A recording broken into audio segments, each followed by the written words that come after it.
प्यारे बच्चों, जो आज की क्लास हो रही है वो बहुत ही ज़्यादा इंपॉर्टेंट है। आज अपन बहुत ही इंपॉर्टेंट टॉपिक्स के बारे में बात करेंगे, तो इसलिए आप इस क्लास को बहुत ध्यान से सुने, समझें, नोट्स भी बनाएं साथ साथ, और फिर इसको वापस भी देखना आपको, ठीक है ना। बोर्ड में अधिकतर जो आज हम टॉपिक पढ़ने वाले हैं उनसे बोर्ड में अधिकतर इसी से प्रश्न पूछे जाते हैं। तो अपन शुरू कर रहे हैं टॉपिक विद्युत द्विध्रुव, ठीक है। विद्युत द्विध्रुव,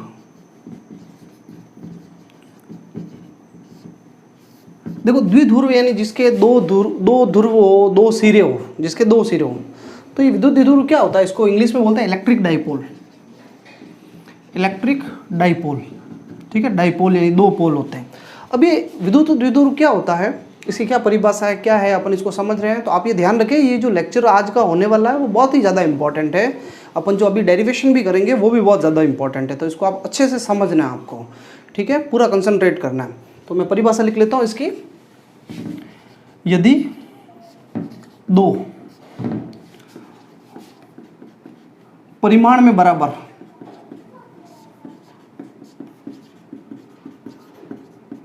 व विपरीत प्रकृति के आवेश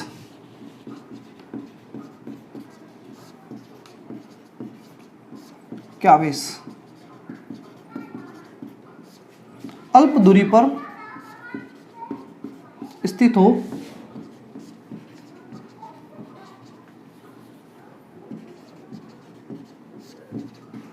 तो बनने वाला युग्म विद्युत द्विध्रुव कहलाता है। क्या कहलाता है? विद्युत द्विध्रुव कहलाता है।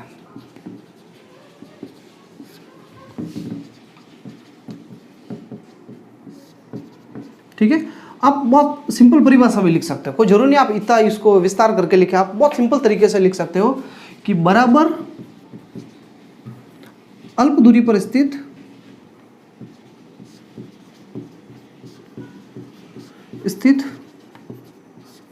बराबर व विपरीत आवेशों का युग्म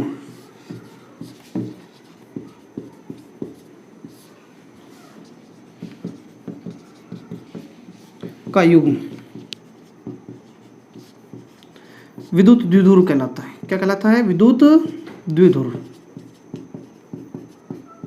ठीक है भाई। तो अब अपन इसको समझते हैं। परिभाषा लिख लिया आपने, बिल्कुल छोटी परिभाषा। आप चाहो तो बोले ये वाली परिभाषा याद रख लो आप, कि ये शब्द आना जरूरी है, बराबर और विपरीत, यानी दो ऐसे आवेश जो एक दूसरे के बराबर हो और विपरीत हो। जैसे उदाहरण के तौर पे मान लो एक में -2 माइक्रोकुलाम का आवेश है और एक +2 माइक्रोकुलाम का आवेश है। तो ये दोनों आवेश जो है वो बराबर है, एक दोनों दो है, इनका परिमाण तो बराबर है, 2 माइक्रोकुलाम, ये भी 2 माइक्रोकुलाम, पर प्रकृति विपरीत है। एक धनावेश है और एक कैसा है? ऋणावेश।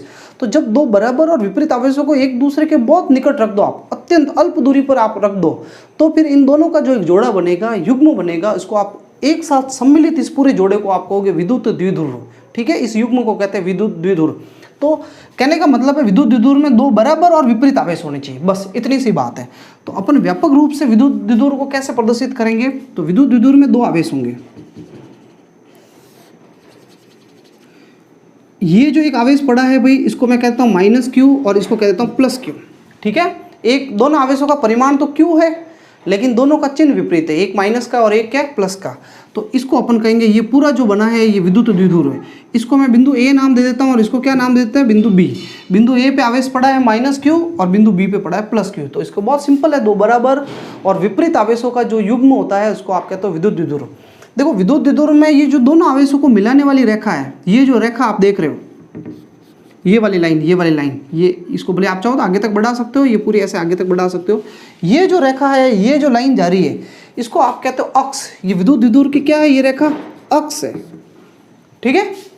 अच्छा, इन दोनों आवेशों का जो ये मध्य बिंदु है, ये मध्य बिंदु, इसको O कह देता हूं मैं, O, ये विद्युत द्विध्रुव का केंद्र है, ठीक है। इस द्विध्रुव का क्या है? ये केंद्र है। अब मैं इस अक्ष के लंबवत एक रेखा खींच रहा हूं जो केंद्र से गुजर रही है। कहां से गुजर रही है? केंद्र से। ये देखो, ये देख रहे हो आप, ये रेखा जो केंद्र से गुजर रही है और इस अक्ष के क्या है? लंबवत। इस खड़ी रेखा को आप कहते हो निरक्ष। क्या कहते हो? निरक्ष। एक तो है अक्ष और एक क्या है भाई? निरक्ष है। ये शब्द हमारे आगे काम आएंगे डेरिवेशन के अंदर, तो पहले हमें पता होना चाहिए। तो बहुत सिंपल है। विद्युत द्विध्रुव क्या होता है? दो बराबर और विपरीत आवेशों का युग्म जो है विद्युत द्विध्रुव होता है। इस रेखा को कहेंगे अक्ष और इसको कहेंगे निरक्ष। अब यहाँ हम सारी जो दूरियां लेंगे वो O से लेंगे, ओ, क्योंकि ना तो मैं इस आवेश से कोई दूरी काम की है ना इससे, मैं तो ओ से लूँगा, इसके केंद्र से लेंगे। तो केंद्र से इस बिंदु ए की दूरी को कहेंगे अपन स्मॉल ए, और इसको भी कहेंगे स्मॉल ए। यानी यहाँ से यहाँ तक की दूरी है ए, और यहाँ से यहाँ तक की दूरी भी ए। तो कुल दूरी कितनी हो गई यहाँ से यहाँ तक की? 2a दूरी हो गई। तो विद्युत द्विध्रुव के दोनों आवेशों के बीच की दूरी जो है हम आगे काम में लेंगे वो 2a कहेंगे अपन। क्या कहेंगे? a। चाहते हैं तो आप इसको पूरी को a कह सकते हैं, इस पूरी को a कहते दिए, a/2, ये भी a/2 होती है, पर बार बार बटा 2 लिखने में हमें समस्या होती है, इसलिए मैंने इस दूरी को a कहा, इस दूरी को a कहा, कुल दूरी जो है वो 2a है। ये विद्युत द्विध्रुव है। देखो अब मैं आपको विद्युत द्विध्रुव के उदाहरण बता देता हूँ। कई ऐसे जो उदाहरण है हम देखते हैं वो विद्युत द्विध्रुव है। तो जैसे परीक्षा में भी पूछे जाए तो उदाहरण आप बता सकते हो। जैसे एक है HCl। HCl अणु जो है इसके अंदर हाइड्रोजन तो होता है प्लस और Cl होता है माइनस।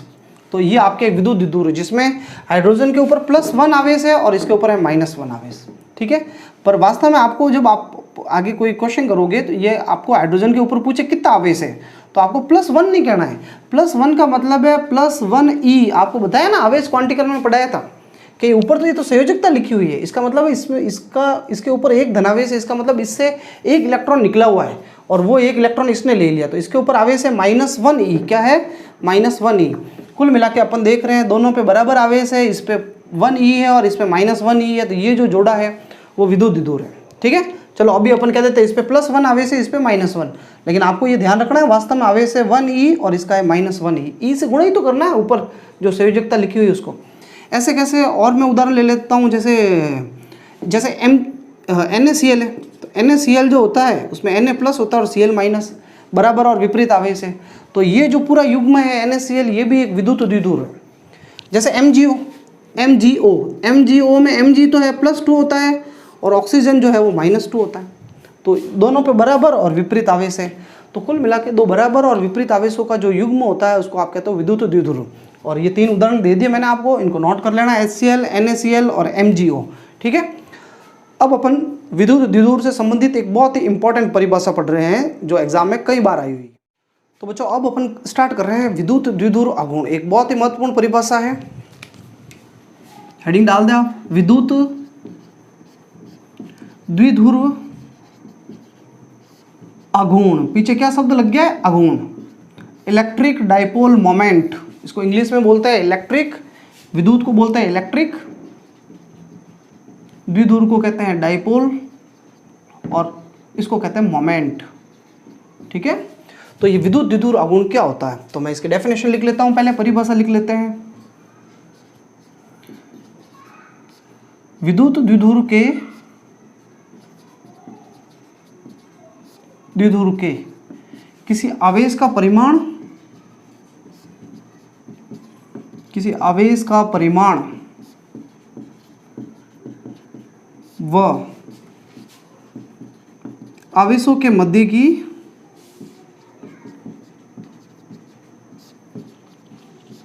दोनों आवेशों है ना, आवेश भी कितने हैं? दोनों। वह दोनों आवेशों के मध्य की दूरी के गुणनफल को क्या कहते हो आप? विद्युत द्विध्रुव आघूर्ण। विद्युत द्विध्रुव आघूर्ण कहते हैं। ठीक है, तो अभी अपन समझते हैं, बिल्कुल सिंपल सी परिभाषा देखना। अभी आपको बताया गया विद्युत द्विध्रुव क्या होता है भाई? दो बराबर आवेश होते हैं, एक होता है -q और एक क्या होता है? +q। ये बिंदु A पे पड़ा है और ये क्या पे पड़ा है? बिंदु B पे, और ये मध्य बिंदु है O से A तक की दूरी को भी आपने A कहा था, इस दूरी को भी A कहा था। कुल दूरी दोनों के बीच की कितनी थी? 2a।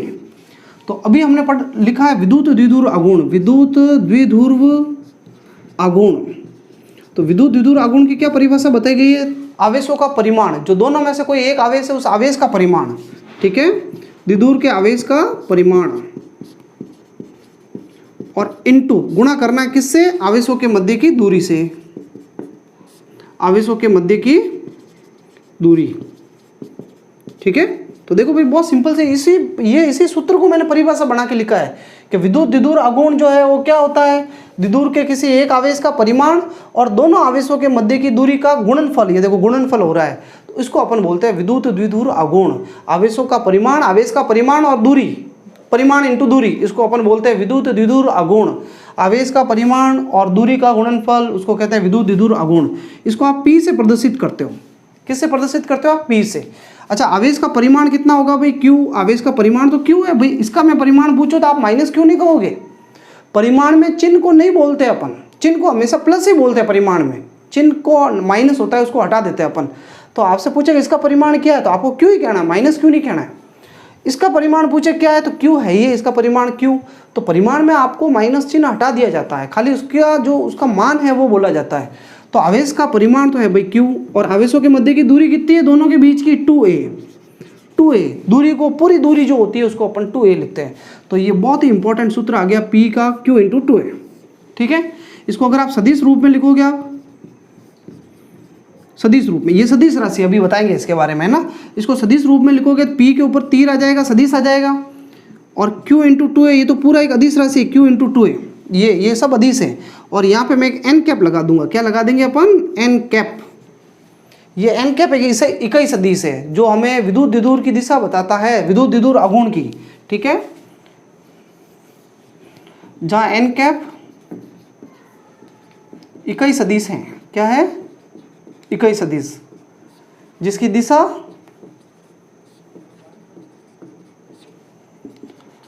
माइनस क्यू से प्लस क्यू की ओर होती है। किधर होती है? माइनस क्यू से प्लस क्यू की ओर होती है। यानी से एन कैप की जो दिशा है माइनस से प्लस की तरफ, ये जो आवेशों को मिलाने वाली रेखा है ना, इसके अनुदिश माइनस से किधर होती है? प्लस की तरफ होती है एन कैप की। तो एन कैप की दिशा माइनस से प्लस की तरफ इधर है, तो इसका मतलब जो एन कैप की दिशा होगी वही P की होगी। यानी P की दिशा भी किधर होती है? माइनस से किधर होती है? प्लस की तरफ होती है। तो विद्युत द्विध्रुव आघूर्ण की दिशा जो है वो माइनस से किधर होती है? प्लस की तरफ। ये सब अपन अभी लिख रहे हैं। तो भाई ये विद्युत द्विध्रुव आघूर्ण हो गया। विद्युत द्विध्रुव आघूर्ण की दिशा मैंने बता दी, माइनस से प्लस की ओर होगी, जिसको अभी लिखवाया जाएगा आपको। विद्युत द्विध्रुव आघूर्ण से संबंधित और भी तथ्य अपन पढ़ रहे हैं, पर उससे पहले एक बार वापस अपन सूत्र देख लेते हैं। क्या होता है विद्युत द्विध्रुव आघूर्ण का सूत्र? आवेशों का परिमाण और आवेशों के मध्य की दूरी का गुणनफल, उसको अपन कहते हैं विद्युत द्विध्रुव आघूर्ण। सिंपल है, बिल्कुल सिंपल है। ये एग्जाम में आई हुई डेफिनेशन है, और एक बार जब आपने सुन ली, समझ ली, तो कोई भी हाल में किसी भी कारण से आप उसको गलत नहीं लिखना एग्जाम में। समझ ली क्योंकि आपने उसको समझा है, तो समझी हुई चीज़ को तो अपन को कोई भी हाल में उसको गलत नहीं लिखना है। ठीक है ना। और समझना कैसे है, तो बिल्कुल सूत्र आपके दिमाग में Q इंटू 2a, इसी से बना करके डेफिनेशन लिखनी है आपको। ठीक है, सूत्र भी लिखना है डेफिनेशन के साथ एग्जाम में आ जाए तो मैं अब इससे कुछ संबंधित तथ्य लिख रहा हूँ, ये हटा देता हूँ यहाँ से। ठीक है, तो विद्युत द्विध्रुव आघूर्ण से संबंधित तथ्य, क्या तथ्य है? सबसे पहले इसका है SI मात्रक। अब मात्रक क्या होगा? देखो, कई बच्चे, मैं बार बार ये कहता हूँ कि जब आप मात्रक निकालने की बात आती है किसी राशि की, तो उस राशि के उस सूत्र पे जाओ जहाँ से उस राशि से पहली बार आपका परिचय हुआ। तो विद्युत द्विध्रुव आघूर्ण से परिचय कहाँ हुआ? कोई पहली क्लास में हुआ था क्या आपका परिचय? अभी हुआ है, 12th में ही हुआ है, और इस टॉपिक से ही हुआ है आपका विद्युत द्विध्रुव आघूर्ण से परिचय। तो इसी से हुआ। तो इसका सूत्र ये रहा, विद्युत द्विध्रुव आघूर्ण का सूत्र Q इंटू 2a। तो सूत्र मेरे पास ये P इसी यहाँ अब आया है, और सूत्र इसका ये है, तो मैं इसी सूत्र से मात्रक निकालूंगा। ठीक है, कोई पुराना, कोई पहले का दिमाग नहीं लगाना आपको कि विद्युत द्विध्रुव आघूर्ण की परिभाषा अभी लिखी है, सूत्र अभी आया, तो मात्रक भी अभी आएगा इसका। तो क्या आएगा इसका मात्रक? तो इसका जो मात्रक होगा भाई, देखो, Q है आवेश, आवेश का मात्रक होता है कुलाम, कुलाम का C, और 2a दूरी है, 2a पूरी दूरी है भाई, इसका मात्रक होता है मीटर। कई स्टूडेंट गलती कर देते हैं, a का तो दूरी का तो मीटर, और 2 की वजह से स्क्वायर लगा देते हैं। स्क्वायर नहीं लगाना है, 2a पूरी दूरी है, 2 तो एक संख्या है खाली, 2a पूरी दूरी है, और दूरी का मात्रक होता है मीटर। तो इसका मात्रक हो गया कुलाम इंटू मीटर। विमा लिखनी है, आप लिख लो बोले विमा, कोई जरूरत नहीं है, पर विमा भी लिख लेनी चाहिए हमें। हमने पहले नहीं निकाली आवेश की विमा। आवेश जो है उसकी विमा मैं बता देता हूँ भाई। आवेश जो होता है, आवेश, ये Q जो है ना, कुलाम आवेश, आवेश का सूत्र होता है धारा इंटू समय। धारा इंटू समय, छोटा लिखा मैंने, आपको समझ में आ जाना चाहिए। तो आवेश का सूत्र होता है भाई, आवेश का सूत्र होता है धारा इंटू समय। तो आवेश की विमा क्या होगी? धारा को धारा की विमा होती है A1, और समय का होता है T1, या यूं कह दो T1 A1। ठीक है, तो आवेश की विमा क्या है? T1 A1। तो आवेश की तो विमा होती है T1 A1, और दूरी ये 2a दूरी है, मीटर, मीटर की विमा होगी L1। भाई कुलाम की तो विमा ये निकाल के बता दी मैंने। आवेश का सूत्र हमने स्टार्टिंग पढ़ा था, धारा इंटू समय। तो धारा इंटू समय, तो ये धारा इंटू समय आ गया, और दूरी का है मीटर। तो एक साथ सही ढंग से लिख लो इसको, L पहले लिख लो, फिर T लिख लो, और फिर A लिख लो। ये आगे विमा इसकी L1 T1 A1। ठीक है, अब तीसरी बात, ये एक सदिश राशि है। कैसे राशि है? सदिश राशि है। विद्युत द्विध्रुव आघूर्ण एक सदिश राशि है और इसकी दिशा किधर होती है? माइनस से किधर होती है भाई? माइनस क्यू से प्लस क्यू। तो तीसरी बात, यह एक सदिश राशि है, इसकी दिशा माइनस क्यू से प्लस क्यू की ओर होती है। यानी कहने का मतलब ये माइनस आवेश है और ये प्लस का आवेश है, ये माइनस क्यू है और ये क्या है? Plus Q. तो विद्युत द्विध्रुव आघूर्ण की दिशा जो होगी माइनस क्यू से किधर होगा? प्लस क्यू की ओर, इधर की तरफ होगा। अब ये चीज़ देखो एक बार बता दिए, अब ये चीज़ अब आगे आएगी तो यूँ नहीं कि यूँ अनजान बन जाओ कि ये कहाँ से आ गया, ये नई चीज़। तो जब भी एक दिशा की बात हो विद्युत द्विध्रुव आघूर्ण की तो माइनस से प्लस पकड़ के रख दिया, एक बार बता दिया, इसको याद कर लिया, समझ लिया। आगे जब वो चीज़ आती है तो ये हमें पता होना चाहिए, हम इससे परिचित हैं। ठीक है, तो विद्युत द्विध्रुव आघूर्ण सदिश राशि है और इसकी दिशा माइनस से प्लस। स्टूडेंट देखो एग्जाम में कंफ्यूज होते हैं, विद्युत द्विध्रुव की परिभाषा पूछी जाती है वहाँ तो लिख लेते हैं द्विध्रुव आघूर्ण की, और विद्युत द्विध्रुव आघूर्ण की परिभाषा पूछी जाए वहाँ विद्युत द्विध्रुव की परिभाषा लिख लेते हैं। ये अक्सर देखा गया कि परीक्षा में सवाल आ गया कि विद्युत द्विध्रुव की परिभाषा लिखो और मात्रक लिखो, सॉरी विद्युत द्विध्रुव आघूर्ण की परिभाषा लिखो और मात्रक लिखो। तो विद्युत द्विध्रुव आघूर्ण की परिभाषा पूछी है तो इसका मतलब पी की परिभाषा पूछी है और इसका मात्रक होता है कूलम्ब इंटू मीटर। विद्युत द्विध्रुव की परिभाषा पूछे तो विद्युत द्विध्रुव की परिभाषा जो है वो आपको बता दी, दो बराबर और विपरीत आवेशों का युग्म। ठीक है, जोड़ा बराबर और विपरीत आवेश, उसको कहते हैं विद्युत द्विध्रुव। दोनों आवेश बराबर होने चाहिए, यूनिक, एक माइनस टू क्यू और एक प्लस क्यू। एक तो टू क्यू हो माइनस का और एक प्लस का क्यू, तब वो विद्युत द्विध्रुव नहीं होगा। विद्युत द्विध्रुव में तो दोनों बराबर होने चाहिए, दोनों टू क्यू है तो दोनों टू क्यू होने चाहिए और विपरीत भी होने चाहिए, एक प्लस का होना चाहिए और एक माइनस का। तो मेरे ख्याल से आप लोगों को समझ में आ गया। अब मैं एक छोटी सी चीज़ और बता देता हूँ जिसमें आपको बिल्कुल भी कंफ्यूज नहीं होना है कि एक सदिश राशि है। तो सदिश राशि है तो सदिश राशियों को जोड़ने के लिए अपन सदिशों के नियम काम में लेते हैं, जो आपने पिछले टॉपिक में पढ़े हैं, कूलम्ब बल और इसका हमने पढ़ा है विद्युत क्षेत्र का। तो वहाँ पे हमने जैसे उनका योग किया था, परिणामी निकाला था, वैसे वैसे इसका भी परिणामी उसी तरीके से निकालेंगे। तो अपन अब 3 क्वेश्चन करेंगे, 3 क्वेश्चन करेंगे, आप समझना, थोड़ा प्रयास करना। पहले मैं एक बार इस सूत्र पे करा देता हूँ, Q इंटू 2A पे एक क्वेश्चन, फिर 2 सूत्र जो है वो परिणामी विद्युत द्विध्रुव आघूर्ण निकालने पे, फिर अपन नेक्स्ट एक बहुत इंपॉर्टेंट डेरिवेशन पे आएंगे। ठीक है, NaCl के दोनों परमाणुओं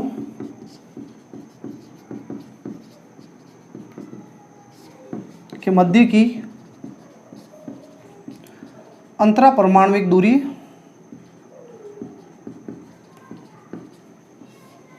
दूरी 5 एंगस्ट्रॉम है। कितनी है? 5 एंगस्ट्रॉम पूरी दूरी। विद्युत द्विध्रुव आघूर्ण ज्ञात करो।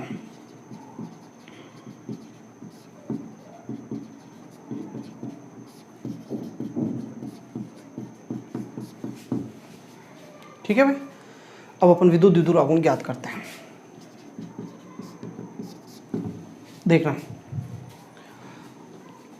क्वेश्चन कह रहा है NaCl जो होता है उसमें Na प्लस होता है और Cl होता है माइनस, और दोनों अणुओं के बीच की कुल दूरी कितनी है भाई? कुल दूरी है 5 एंगस्ट्रॉम। ठीक है, ये है 5 एंगस्ट्रॉम। अब देखो ये जो NaCl है ना, NaCl उसमें Na जो है इसका आवेश कितना होगा भाई? ये धनावेश है और ये Cl जो है वो ऋणावेश है ना। तो ये धनावेश है तो इसका आवेश कितना है? तो आपको भले +1 लिखा हुआ है लेकिन आप आवेश को लिखेंगे प्लस का 1e लिखेंगे, और इसका आवेश कितना है क्लोरीन का? -1e। तो ये तो विद्युत द्विध्रुव है जिसमें एक दोनों आवेश बराबर है और विपरीत है, और बीच की दूरी पूरी कुल दूरी कितनी है? 5 एंगस्ट्रॉम। एंगस्ट्रॉम का मतलब होता है 10 की घात -10, कितना होता है? 10 की घात -10 मीटर।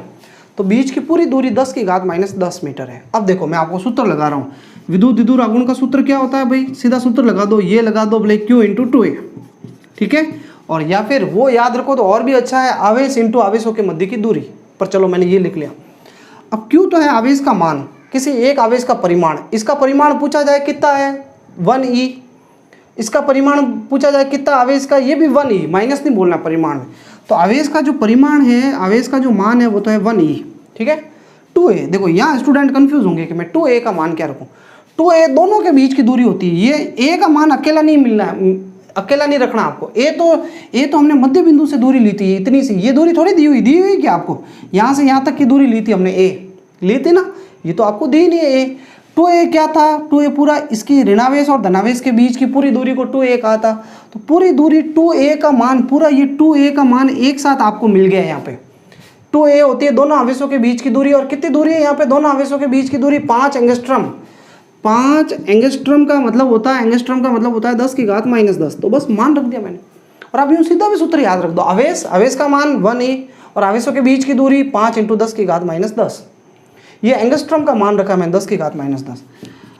1 तो छोड़ो भले ही, ई का मान होता है 1.6 × 10 की घात -19, 5 × 10 की घात -10, कितना हो गया भाई? इसको गुणा कर दो, 8 हो जाएगा। 1.6 × 5 और 10 की घात -19 और 10 की घात -29, और इसका मात्रक होता है कूलम × मीटर। ये आ गया आपके पास, ठीक है। अच्छा, इसी क्वेश्चन में अगर आपको दिशा पूछी जाती है तो आप क्या करते?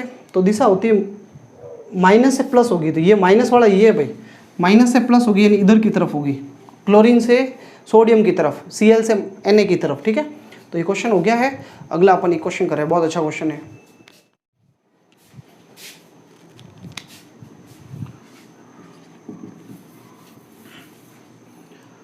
देखो, एक वर्ग के कोनों पे 4 आवेश स्थित है, ऐसे हैं।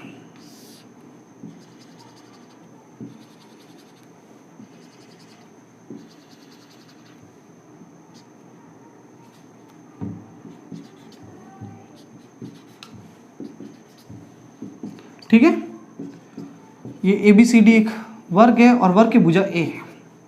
वर्ग की भुजा कितनी है? A। अब आपको कहा जाए कि भाई इसका ये जो निकाय पड़ा है ऐसे, इसका परिणामी विद्युत द्विध्रुव आघूर्ण ज्ञात करो, ठीक है। 4 आवेश ऐसे पड़े हैं, आपको द्विध्रुव आघूर्ण ज्ञात करना है।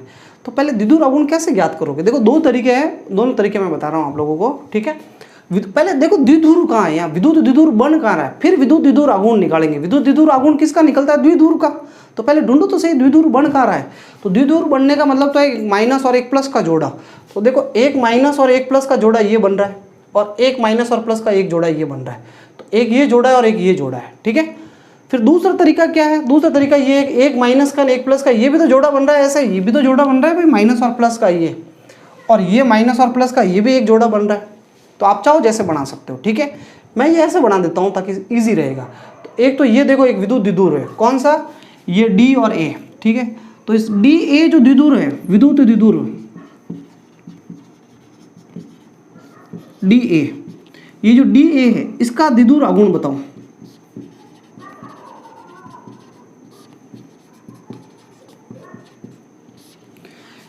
DA का द्विध्रुव आघूर्ण, DA एक द्विध्रुव है, माइनस और प्लस। तो द्विध्रुव आघूर्ण का अभी मैंने सूत्र बताया है कि आवेश का परिमाण, तो ये दोनों आवेश बराबर है, Q है, परिमाण तो Q है, और बीच की दूरी लिखनी है। आवेश का परिमाण इंटू दूरी, तो दूरी कितनी है दोनों के बीच की? दोनों के बीच की दूरी तो A है, 2A नहीं है, A है। दोनों के बीच की, माइनस और प्लस के बीच की दूरी नापनी है आपको, तो ये दूरी A है। तो आपको Q इंटू A आएगा, 2A नहीं आएगा, ध्यान रखना। यहाँ बीच की दूरी A है, वहाँ पहले हमने 2A ली थी। अब एक तो ये द्विध्रुव निपट गया, ये वाला, ठीक है। और एक दूसरा कौन सा? ये वाला भी तो है, C और B, विद्युत द्विध्रुव CB का द्विध्रुव आघूर्ण, ठीक है। इसका द्विध्रुव आघूर्ण क्या होगा? तो इसका द्विध्रुव आघूर्ण, तो इस आवेश का मान क्या है भाई? कोई भी एक आवेश लिख लो, Q, आवेश तो Q ही है। बीच की दूरी कितनी है? A, तो इसका भी द्विध्रुव आघूर्ण Q इंटू A। अब आपसे, अब मेन चीज जो मैं कह रहा हूँ, 2 विद्युत द्विध्रुव है और आपको निकालना कुल। कैसे निकालूं मैं कुल विद्युत द्विध्रुव आघूर्ण? कैसे निकालूं? तो इसका द्विध्रुव आघूर्ण किधर की तरफ है भाई? दिशा क्या होगी? माइनस से प्लस होती है ना। तो ये पहले वाले का, इसका विद्युत द्विध्रुव आघूर्ण जो P1 है वो कहाँ है? नीचे, माइनस से प्लस। और इसका द्विध्रुव आघूर्ण किधर है? माइनस Q से प्लस Q, इसका भी नीचे की तरफ होगा। मैंने अभी दिशा बताई है, माइनस से प्लस। तो इसका P2 ये भी नीचे है, ये भी नीचे और ये भी नीचे, ये दोनों एक ही दिशा में है। अरे भाई, ये वाले, इसका विद्युत द्विध्रुव आघूर्ण नीचे है, माइनस से प्लस, और इसका विद्युत द्विध्रुव आघूर्ण भी नीचे है, दोनों एक ही दिशा में। तो जब दो सदिश एक ही दिशा में होते हैं तो परिणामी कैसे ज्ञात करते हो? आप दोनों को जोड़ते हो। तो कुल विद्युत द्विध्रुव आघूर्ण निकालना है तो आप सीधे P1 और P2 को जोड़ दो, Q इंटू A और प्लस Q इंटू A, मिलकर कितना हो गया? 2QA। बस आंसर आ गया, ये तो बिल्कुल ईजी, ठीक है। एक क्वेश्चन और कर रहे हैं ताकि आप अच्छे से समझ लो।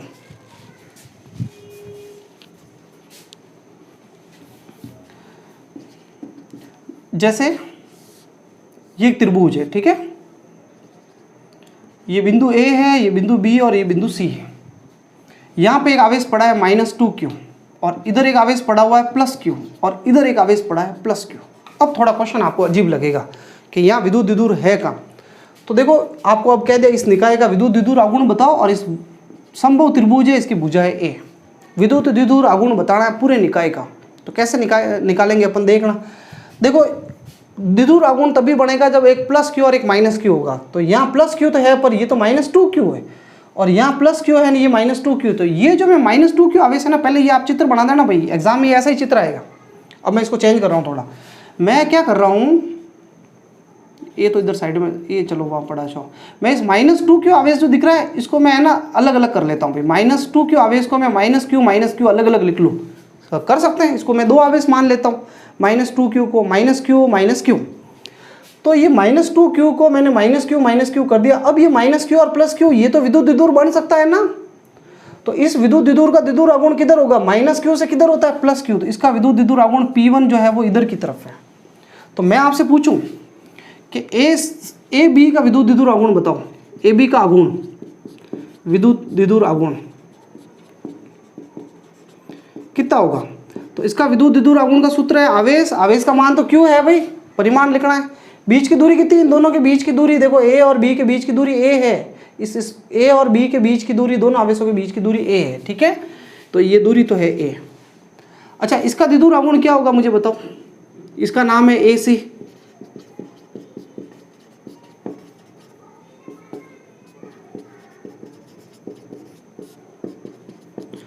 तो आवेश का मान q है और बीच की दूरी इनके भी कितनी है a है, ठीक है। अब ये P1 वाला विद्युत द्विध्रुव आघूर्ण नीचे की तरफ है, P1 तो इधर की तरफ है u, और ये P2 किधर होगा, ये इसकी दिशा किधर होगी, ये भी माइनस से प्लस की तरफ होगा। P2 इधर है, ये इधर है, वो इधर है, और दोनों के बीच का कोण कितना है 60 डिग्री है। समबाहु त्रिभुज में कितना कोण होता है 60 डिग्री। तो दो सदिश अगर थीटा कोण पे लगते हैं तो परिणामी निकाल सकते हो आप। कैसे, तो क्या सूत्र है भाई, परिणामी √P1 square P2 square 2P1 P2 cos theta. सूत्र कोई पहली बार आ नहीं रहा आपके सामने, सदिशों का अपन ने विद्युत क्षेत्र में भी किया है, बल में भी किया हुआ है, ठीक है। तो P1 का मान कितना है भाई, P1 अभी P1 और P2 देखो दोनों बराबर है। यहाँ पे P1 और P2 क्या है, बराबर है, दोनों आपस में बराबर है। देख लो ये भी QA है, ये भी QA। तो मैं थोड़ी देर के लिए P2 की जगह P1 लिख लेता हूँ, 2 की जगह 1, 2P1, ये भी 1, और ये कॉस थीटा का मान कितना है भाई, थीटा का मान कितना डिग्री है 60 डिग्री, और कॉस 60 का मान हमें याद होना चाहिए, नहीं तो यही गाड़ी स्टॉप रुक गई अपनी, आगे कुछ नहीं होने वाला है। तो कॉस 60 का मान होता है 1/2, ये 2 से 2 कट गया। P1 इंटू P1 का स्क्वायर, P1 स्क्वायर कितना हो गया 3P1 स्क्वायर। तो ये तो √3P1 आ गया भाई, √3P1 स्क्वायर रूट से बाहर आ गया था है ना, P1 कर दिया। P1 का मान रख दो आप, कितना है Q इंटू A, बस ये आंसर आ गया भाई हमारे, ठीक है। तो मेरे ख्याल से एक बार अगर मैं वापस आपको ढंग से बताऊं कि विद्युत द्विध्रुव क्या होता है, दो बराबर और विपरीत आवेशों का जो युग्म होता है उसको कहते हैं विद्युत द्विध्रुव। विद्युत द्विध्रुव आघूर्ण क्या होता है, तो बराबर विद्युत द्विध्रुव के आवेशों का परिमाण और उनके मध्य की दूरी का जो गुणनफल होता है उसको आप कहते हो विद्युत द्विध्रुव आघूर्ण। विद्युत द्विध्रुव आघूर्ण का सूत्र होता है Q इंटू 2A, P बराबर सदिश राशि, ये इसकी दिशा होती है -Q से +Q, और मात्रक क्या होता है इसका कूलम इंटू मीटर। ये सारी चीज़ें हमने पढ़ी, ठीक है। तो अब अपन जस्ट आगे बात करते हैं विद्युत क्षेत्र, विद्युत द्विध्रुव के कारण विद्युत क्षेत्र की तीव्रता ज्ञात करना, बहुत इंपॉर्टेंट डेरिवेशन है।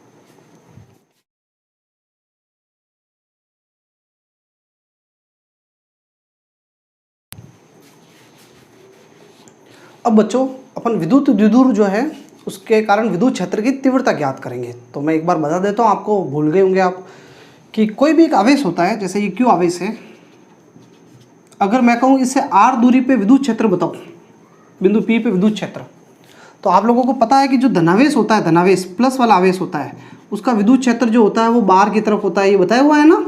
और ये अगर ऋणावेश होगा, ये ऋणावेश पड़ा है, मैं कहूँ इस बिंदु P पे विद्युत क्षेत्र बताओ ऋणावेश का r दूरी पर, तो ऋणावेश का लिए आप क्या करोगे, अंदर की तरफ तीर बनाओगे। ऋणावेश का विद्युत क्षेत्र अंदर की ओर होता है, ये तो हमने पहले पढ़ा हुआ है। विद्युत क्षेत्र की तीव्रता सूत्र भले धनावेश हो या ऋणावेश हो, विद्युत क्षेत्र की तीव्रता का एक अकेले आवेश के कारण विद्युत क्षेत्र होता है KQ/r², KQ/r का स्क्वायर, ये पढ़ा हुआ है हमारे।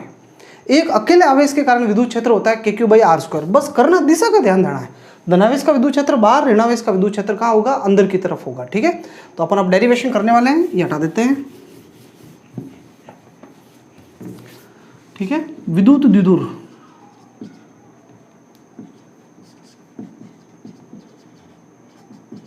के कारण किसी अक्षीय बिंदु पर, किसी कैसे बिंदु, अक्षीय बिंदु पर, या यूं भी आ सकता है अक्ष पर, विद्युत क्षेत्र की तीव्रता,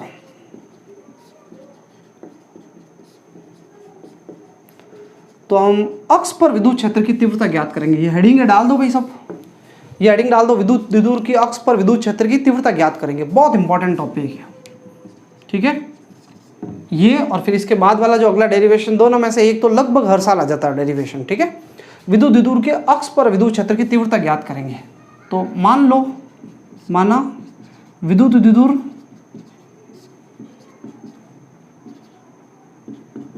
के दोनों आवेश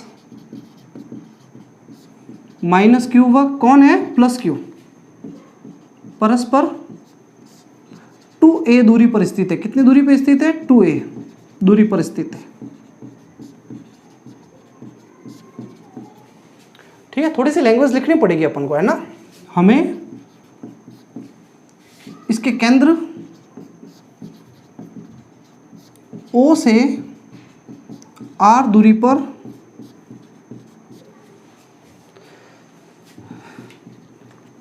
पर किसी बिंदु अक्ष पर स्थित, कहां पर? अक्ष पर स्थित बिंदु पर, बिंदु को P नाम दे दो, लेकिन P अभी आप विद्युत द्विध्रुव को नाम दे रहे हो, विद्युत द्विध्रुव आघूर्ण को, तो बिंदु को P की जगह अपन कुछ नाम दे देते हैं। चलो बिंदु को P नाम दे देते हैं, फिर तो P नाम दे देते हैं, चलो छोड़ो, ठीक है ना। बिंदु का नाम है, P कहीं उपयोग नहीं आएगा वैसे। बिंदु P पर विद्युत क्षेत्र की तीव्रता ज्ञात करनी है।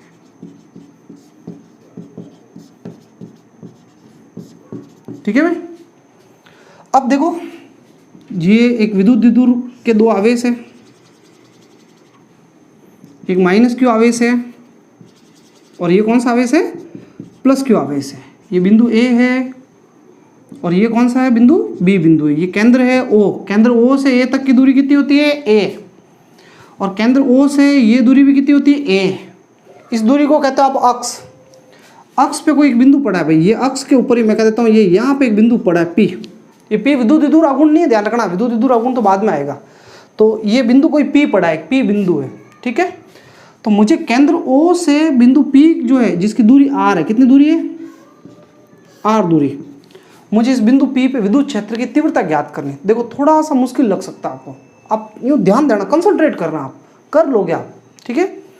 अब मुझे इस बिंदु पे विद्युत क्षेत्र निकालना है, तो इस बिंदु पे विद्युत क्षेत्र कौन कौन उत्पन्न करेगा? तो ये पहले अपन ने क्वेश्चन किए हैं कि किसी भी बिंदु पर विद्युत क्षेत्र कौन उत्पन्न करते हैं? जितने आवेश पड़े हैं उसके पास। कितने आवेश पड़े हैं यहाँ पे? 2 जने, एक तो ये है, ये माइनस क्यू, और एक है प्लस क्यू। निकाल कहाँ पे रहे हो विद्युत क्षेत्र? आप किस जगह पे ज्ञात कर रहे हो? इस बिंदु P पर। तो P पे विद्युत क्षेत्र निकालना है, यहाँ पे विद्युत क्षेत्र चाहिए मुझे इस जगह पर। तो इस जगह पे अपन तीर बनाएंगे, सारे तीर यही बनाएंगे क्योंकि मुझे यहाँ विद्युत क्षेत्र चाहिए।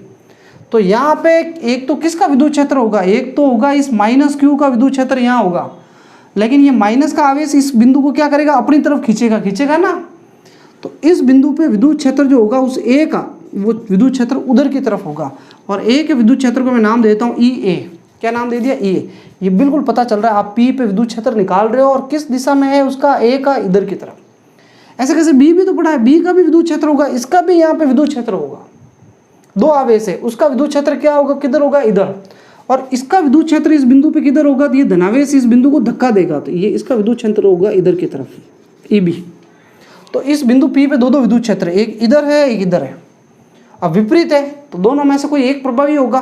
कौन प्रभावी होगा? तो ये B पास पड़ा है, तो इसका विद्युत क्षेत्र यहाँ पे ज़्यादा होगा, इसका B का ज़्यादा होगा। B का किधर है भाई? इधर धक्का दे रहा है B, और B का धक्का ज़्यादा लगेगा, तो इसका विद्युत क्षेत्र इधर है और ज़्यादा होगा, तो इसलिए परिणामी भी हमारे इधर ही आएगा, परिणामी विद्युत क्षेत्र इधर आएगा, ठीक है। अब ले दे करके लास्ट में मैं ना दूरियाँ दिखा देता हूँ आपको, देखना, आप समझना, कोशिश करना, प्रयास करना। आप मुझे यूँ बताओ कि मैं यहाँ से रवाना हुआ इस जगह से, और यहाँ से रवाना होते होते होते होते मैं यहाँ तक आया, P से O तक आया, तो ये दूरी कितनी भाई? P से O तक दिख रही है ना आपको? P से O तक की दूरी कितनी लिखी हुई? R लिखी हुई। तो यहाँ से यहाँ तक की दूरी r है और मुझे जाना है माइनस क्यू तक, तो मैं यहाँ से रवाना हुआ, यहाँ तक पहुँचा r दूरी, और मैं और यहाँ से आगे आऊँगा, तो यहाँ से आगे आऊँगा, यहाँ तक पहुँचूँगा तो ये a दूरी और चलूँगा मैं, तो यहाँ से यहाँ तक की दूरी टोटल कितनी हो जाएगी, तो यहाँ से यहाँ तक की ये तो है r और ये a है, तो कुल दूरी हो जाएगी r प्लस a दूरी हो जाएगी भाई। ठीक है, p की उस माइनस क्यू से दूरी है r प्लस a। अच्छा, अब आप मुझे यूँ बताओ, मैं यहाँ से यहाँ तक की दूरी r है, ठीक है, अब मुझे इसकी दूरी चाहिए, ये दूरी चाहिए, तो आप देखो यहाँ से o से p तक की दूरी r है, दिख रहा है r दूरी, r में से मैं वापस a आ जाता हूँ, a कम कर लेता हूँ, मैं इधर से रवाना होकर यहाँ तक गया, r दूरी, अब मैं वापस उल्टा आ गया, ये दूरी तक वापस उल्टा आ गया, तो ये भाई मेरे इसकी और इसके बीच की दूरी आ जाएगी, और ये दूरी कितनी होगी, तो ये दूरी r है, r में से इस a को घटा दो, पीछे बची हुई r माइनस a, बस ये दूरी आ गई। तो मैं बता देता हूँ, इसकी दूरी है b की r माइनस a नज़दीक है, उसकी o की दूरी है r और उसकी दूरी है r प्लस a, और ये विद्युत क्षेत्र सब मैंने दिखा दिया। इस चित्र के अंदर चित्र बना दो आप, नीट एंड क्लीन एकदम डायग्राम होना चाहिए, एग्जाम में इस डायग्राम के नंबर मिलते हैं। ठीक है, अब मैं भाई बारी है विद्युत क्षेत्र की तीव्रता ज्ञात करूंगा। सबसे पहले इस ऋणावेश के कारण विद्युत क्षेत्र बताओ, कहाँ पे निकाल रहा, P पर। तो सबसे पहले इस माइनस क्यू के कारण विद्युत क्षेत्र, अब मैं विद्युत क्षेत्र की तीव्रता जो है उसको खाली विद्युत क्षेत्र ही कहूंगा। ठीक है, एक ही बात है विद्युत क्षेत्र। तो भाई इसका विद्युत क्षेत्र बताओ, A का विद्युत क्षेत्र, तो विद्युत क्षेत्र का सूत्र होता है K, इसका विद्युत क्षेत्र निकाल रहा हूं, आवेश का मान कितना है Q, माइनस नहीं लिखना है, मैंने पहले ही बताया हुआ है, सूत्र में माइनस नहीं लिखना है, KQ अपॉन R स्क्वायर, नीचे दूरी का स्क्वायर आता है, तो R का मतलब होता है दूरी, कोई हर बार R ही नहीं आएगी। मुझे इसका विद्युत क्षेत्र चाहिए और कहाँ पे चाहिए, P, तो अपॉन में दूरी आ जाएगी दोनों के बीच की, A और P के बीच की दूरी, AP का स्क्वायर अपॉन दूरी का स्क्वायर करोगे, कितनी दूरी, KQ, और भाई P और A, इसका विद्युत क्षेत्र निकाल रहा हूँ P पे, तो अपॉन में दूरी आती है R स्क्वायर, KQ भाई R स्क्वायर सूत्र होता है ना, तो R का मतलब होता है दूरी, तो यहाँ दूरी इनके बीच की R नहीं है, इनके बीच की दूरी कितनी है, A और P के बीच की R प्लस A है, तो अपॉन में ये जो दूरी आएगी AP का मान है R प्लस A का स्क्वायर, तो दूरी का स्क्वायर आ गया और दूरी R प्लस A है। ऋणावेश का विद्युत क्षेत्र निकाल रहा हूँ और उसकी दूरी R प्लस A आएगी। ठीक है, चलो ये समीकरण नंबर 1 दे दो, और इसका विद्युत क्षेत्र किधर होगा भाई, इसकी दिशा किधर है, आप चाहो तो यहाँ कोष्टक में दिशा भी लिख सकते हो, इसकी दिशा किधर है, P से A की ओर, दिशा जो है किधर है, P से A की ओर। आप तो यहाँ इधर साइड में लिखना, इधर कॉपी में जगह होगी आपके, तो इधर लिखना आप साइड में, मेरे तो जगह नहीं इसलिए मैंने नीचे लिख लिया। ऐसे कैसे, प्लस क्यू के कारण विद्युत क्षेत्र,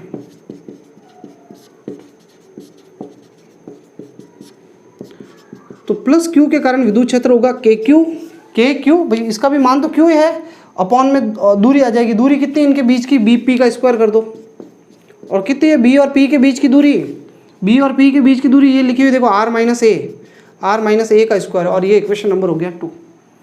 और रही बात कि ये विद्युत क्षेत्र किधर है, ये इसकी दिशा किधर है, ये इधर है, बाहर निकल रहा है, देखो ये इधर बाहर आ रहा है, यानी B से किधर होगा, P की ओर।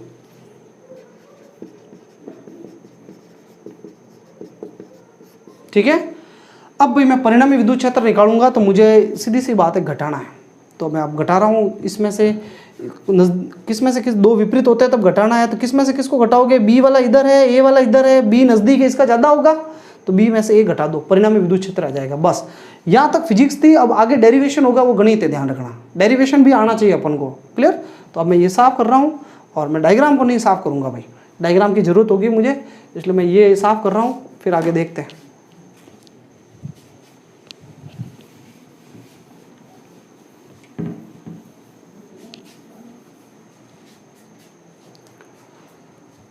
अब अपन करते हैं परिणामी विद्युत क्षेत्र।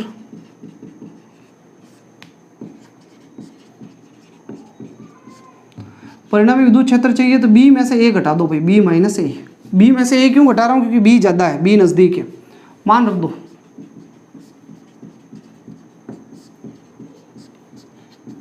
EB का मान कितना है, देखो मान रखना, स्टेप बाय स्टेप खुद प्रैक्टिस करो, देखो खुद का, हाँ भाई ये तो बहुत सिंपल सी चीज़ है।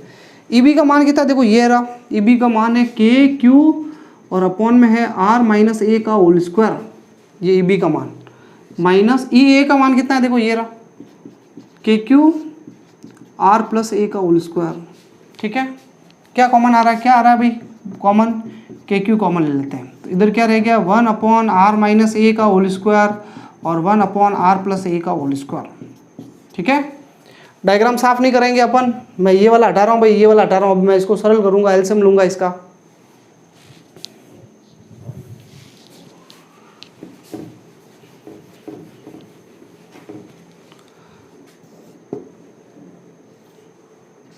ई बराबर क्या कॉमन आ रहा है, के क्यू तो कॉमन आ गया है, पूरा लसअप क्या आएगा भाई, इसका लसअप पूरा ये आ जाएगा आर माइनस ए का होल स्क्वायर और आर प्लस ए का होल स्क्वायर। ये आर प्लस ए का होल स्क्वायर इधर आ जाएगा और ये आर माइनस ए का होल स्क्वायर इधर आ जाएगा। ठीक है, अब ये थोड़ा सॉल्व करना आपको आना चाहिए भाई, ये तो सीखना ही पड़ेगा आपको। तो मैंने इसको इधर भेज दिया, इसको इधर भेज दिया,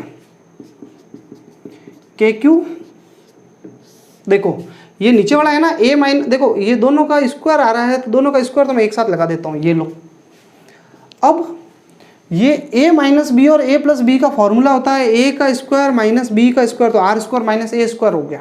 और अगर बाई चांस नहीं आ रहा है, अटक जाते हो, तो लास्ट में जो फॉर्मूला आएगा उसको तो कम से कम याद कर ही लेना। एक दो बीच में गड़बड़ हो जाए तो छोड़ो उसको, फिर लास्ट वाला लिखो। एग्जाम में अपन को नंबर भी लाने हैं, लेकिन सीधी सी बात है कि अपन को आना चाहिए, कहाँ अटक रहे हैं वो अभी प्रैक्टिस कर ले, अपन देख ले अपन कि अपन अगर गणित की गणना में कमजोर है तो क्यों है, सीखे उसको, प्रयास करें, अभी से कोशिश कर ले आप, क्योंकि ऐसे अपन को बहुत सारे डेरिवेशन करने हैं, कहाँ तक अपन ले लेकर के चीज़ों को ऐसे रटते हुए चलेंगे। अब ये तो मैंने कर दिया भाई, ए माइनस बी और ए प्लस बी को ए स्क्वायर माइनस बी स्क्वायर कर दिया और ऊपर दोनों का होल स्क्वायर को एक साथ लिख लिया। ये भाई ब्रैकेट खोलूंगा मैं, देखना ये ब्रैकेट और ये ब्रैकेट, ए प्लस बी का होल स्क्वायर खोलेंगे अपन, ए प्लस बी का स्क्वायर होगा A square plus B square यानी R square plus A square plus 2ar। ठीक है, थोड़ा छोटा दिख रहा होगा। अब मैं ये होल स्क्वायर खोल रहा हूँ, R square plus A square, A minus B का सूत्र है भाई A square plus B square minus 2ab यानी 2ar।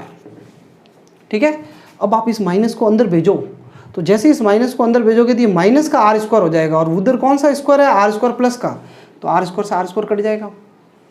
ये माइनस जैसे अंदर जाएगा तो ये माइनस का ए स्क्वायर हो जाएगा, और उधर ए स्क्वायर, ये ए स्क्वायर से ए स्क्वायर और कट गया। ये माइनस अंदर जाएगा तो ये माइनस माइनस प्लस हो जाएगा, और ये 2ar पड़ा है, और ये भी माइनस माइनस प्लस का 2ar हो जाएगा, और ये R square minus A square पड़ा है। समझ में आ रहा है भाई। अब ये 2ar कितने हो गए, 4ar हो गया, 4। पर इसको मैं 4 नहीं लिखने वाला हूँ, मैं इसको क्या लिखूँगा, मैं इसको ऐसे लिखूँगा भाई। अब मैं थोड़ा सा वापस वहाँ वाला साफ कर लेता हूँ।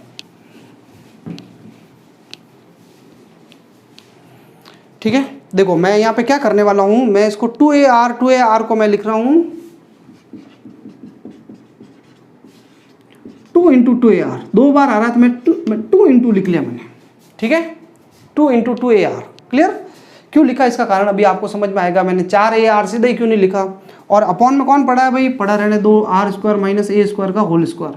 अब छोटी सी बात, लघु द्विदूर के लिए अगर द्विदूर बहुत छोटा होता है ना, तो r की वैल्यू a से भाई बहुत बड़ी होगी। a होती है द्विदूर के आवेशों के बीच की ये दूरियां, ये छोटी छोटी दूरियां, और r बिंदु जो है ना, r उस बिंदु की दूरी है जहाँ पे हम विद्युत क्षेत्र ज्ञात कर रहे हैं r। ये बिंदु p बहुत दूर होता है, द्विदूर तो बहुत छोटा होता है, तो r का मान a से बहुत बड़ा होता है, इसलिए r का स्क्वायर तो बहुत बड़ा होगा, a का स्क्वायर छोटा होगा, बहुत छोटा होगा। अब छोटी चीज़ का स्क्वायर वैसे भी छोटा होता है, तो आप इसको नगण्य कर दो, हटा दो इसको। तो a स्क्वायर को मैं क्या मान लेता हूँ, 0 ही कर लेता हूँ। a स्क्वायर को हटा दो, तो ये नीचे a स्क्वायर आ रहा है, इसको नगण्य कर लो। ये समझने में आपको शायद थोड़ा सा प्रॉब्लम आएगी, बाकी ये r एक बहुत बड़ी चीज़ है और a स्क्वायर बहुत छोटी चीज़ है। बहुत बड़ी चीज़ में से बहुत छोटी चीज़ घटाओगे तो कोई फर्क नहीं पड़ेगा। 1 करोड़ में से अगर आप 10 माइनस करोगे तो क्या फर्क पड़ेगा, उसको 1 करोड़ ही कहेंगे अपन। तो सेम वही बात है कि इस a स्क्वायर को नगण्य कर दो, ये गणना में ये तकलीफ दे रहा है हमें बीच में, उसको हटा दो। के क्यू ऐसे कैसे लिख रहा हूँ भाई, 2 इंटू 2ar, और ये a स्क्वायर हट गया। देखो जैसे a स्क्वायर हट जाएगा तो अंदर क्या रह गया, आर स्क्वायर, और आर स्क्वायर के ऊपर और स्क्वायर है, तो क्या हो गया फिर, r की कितनी घात हो गई, 4। ठीक है, r की 4 घात हो गई। अब ये r से एक r की घात 4 कट गई, मतलब घात ये r से r की पावर 4 कट जाएगी, तो r की पावर 3 रह जाएगी। कितनी रह जाएगी, 3 पावर। अब मैं ये थोड़ा सा रफ कर रहा हूँ, लास्ट एंड फाइनल ये अपन को साफ करना पड़ेगा, बाकी आंसर आ गया।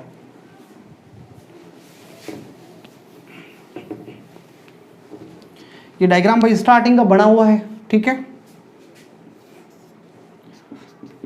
डायग्राम मैंने इसलिए नहीं साफ किया, मुझे इससे कुछ चीज़ बतानी है आपको। नेक्स्ट टाइम अपन डायग्राम पहले ऊपर ही बना देंगे। के क्यू देखो, अब अब आप मुझे यूँ बताओ, ये 2 लिख लेता हूँ पहले, तो मैं इस k को भी लिख लेता हूँ, ठीक है। आप तो मुझे यूँ बताओ, ये गोला कर देता हूँ, Q इंटू 2A क्या होता है। देखो ये सूत्र आज की क्लास में पढ़ाया है, Q into 2A। Q into 2A होता है भाई विद्युत द्विध्रुव आघूर्ण, और विद्युत द्विध्रुव आघूर्ण को अपन P से प्रदर्शित करते हैं। तो Q इंटू 2A को मैं लिख लेता हूँ P, विद्युत द्विध्रुव आघूर्ण 2Kp, और अपॉन में ये क्या है पढ़ा है r3, और ये विद्युत क्षेत्र की तीव्रता आ गई, और ये कहाँ पे निकाली हमने, अक्ष पर, और ये आंसर आ गया 2Kp अपॉन r3।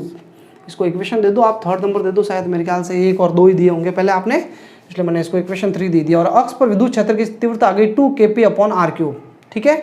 जहाँ K जो है ये तो स्थिर विद्युत की नियतांक है, आपको पता ही है 1/4πε0 होता है। और एक और चीज़ भी देख रहे हो आप यहाँ पे, E जो है अक्ष पर विद्युत क्षेत्र की तीव्रता, ये व्युत्क्रमानुपाती r की 3 घात के, ठीक है। चलो ये मैं बाद में लिख लूँगा, पहले मैं सदिश निरूपण कर देता हूँ। पहले सदिश निरूपण कर लेते हैं अपन, सदिश रूप में लिख लेते हैं इसको। तो इसके ऊपर सदिश आ जाएगा 2Kp अपॉन r3। देखो अब जनरली आप क्या करते हो कि यहाँ r कैप लगा के काम निकाल देते हो, आप r कैप लगा देते हो, लेकिन ये r कैप तब लगाते हैं जब यहाँ पे कोई सदिश राशि नहीं बैठी हो, ऐसी कोई राशि नहीं हो जो इसकी दिशा नहीं बता पा रही हो, तब अपन r कैप लगाते हैं। पर मुझे अभी r कैप लगाने की जरूरत ही नहीं है, मुझे पता है P खुद सदिश राशि, अभी मैंने पढ़ाया था आपको। तो P सदिश राशि है तो मैं P के ऊपर तीर लगा देता हूँ, और अब ये पूरा सदिश निरूपण हो गया। लेकिन क्या ये सदिश निरूपण सही है क्या, मतलब जो ये जो दिख रहा आपको, ये कहना चाह रहा है कि E की दिशा किधर होगी, E की दिशा जो है उधर होगी जिधर P की दिशा है। तो क्या ये बात सही है क्या, तो चित्र से पता करो आप, चित्र से देखो क्या वास्तव में P और E दोनों एक ही दिशा में है क्या। तो देखते हैं अपन, पहले मुझे P की दिशा बताओ, P विद्युत द्विध्रुव आघूर्ण की दिशा क्या होती है। ये बिंदु P है भाई, ये बिंदु है, ये इसको मत देखना है, ये P नहीं, ये P, इसका कोई लेन देन नहीं है। ये तो हमने इस बिंदु को जैसे A नाम दिया था, B नाम दिया था, वैसे इसको P दे दिया, क्योंकि कोई C D ऐसा मैं देना नहीं चाहता था, इसलिए P दे दिया। ये अपना विद्युत द्विध्रुव आघूर्ण है P। विद्युत द्विध्रुव आघूर्ण की दिशा आपको बताई हुई माइनस Q से किधर होती है, विद्युत द्विध्रुव आघूर्ण की दिशा P की दिशा माइनस से किधर होती है, प्लस। ये इधर है विद्युत द्विध्रुव आघूर्ण, माइनस Q से प्लस Q की, और इधर है विद्युत द्विध्रुव आघूर्ण। और परिणामी विद्युत क्षेत्र किधर है, विद्युत क्षेत्र देखो आप ये देखो E किधर है, ये विद्युत क्षेत्र एक A का इधर था, एक B का इधर था, B का इधर है, A का इधर है, और B का ज़्यादा है भाई, B का विद्युत क्षेत्र इधर है और B का ज़्यादा है। तो परिणामी विद्युत क्षेत्र जो अभी मैंने निकाला, ये अक्ष वाला, ये भी किधर है, इधर ही तो है परिणामी, क्योंकि B का इधर है और B का ज़्यादा है, इसलिए परिणामी विद्युत क्षेत्र भी इधर है, P भी इधर ही आ रहा है। देखो माइनस Q से प्लस Q, तो P और E दोनों एक ही दिशा में। तो याद रखना, अक्ष पर विद्युत क्षेत्र की दिशा और P की दिशा दोनों एक की तरफ होती है, दोनों समांतर होती है। अक्ष पर P व E समांतर होते हैं, क्या होते हैं, इनके मध्य कोण भाई 0 डिग्री होता है, दोनों एक ही दिशा में होते हैं विद्युत द्विध्रुव के अक्ष पर, ठीक है। ये पूरा डेरिवेशन कंप्लीट हो गया। अब E और r3 के बीच में अगर ग्राफ कहे आपको, आप देख लो कि E जो है, E विद्युत क्षेत्र की तीव्रता, वो r3 के व्युत्क्रमानुपाती है 1/r3। तो जब कोई व्युत्क्रमानुपाती होता है तो ग्राफ कैसा आएगा, ऐसे गिरता हुआ ग्राफ आएगा, है ना, अति परवलयाकार ग्राफ आएगा, गिरता हुआ, पता ही आपको व्युत्क्रमानुपाती। अच्छा E और P में ग्राफ कह देते तो E और P दोनों सामने आ रहे हैं, समानुपाती आ रहे हैं, तो E और P में ग्राफ कह दे मुझे तो सरल रेखा आ जाएगी, एकदम स्ट्रेट लाइन आ जाएगी, ठीक है। तो कुल मिला के मेरे ख्याल से आपको ये समझ में आ गया विद्युत द्विध्रुव की अक्ष पर विद्युत क्षेत्र की तीव्रता कैसे ज्ञात करते हैं, कर लिया। अपन विद्युत द्विध्रुव की निरक्ष पर विद्युत क्षेत्र की तीव्रता ज्ञात करेंगे, ठीक है।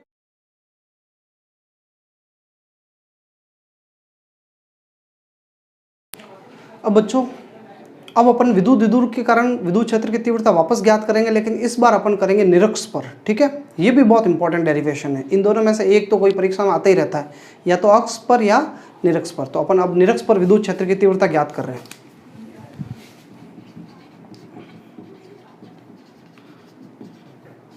कि निरक्ष पर विद्युत क्षेत्र की तीव्रता, ठीक है। थोड़ा सा हो सकता है आपको डिफिकल्ट लगे, कोशिश करना इसको समझने की।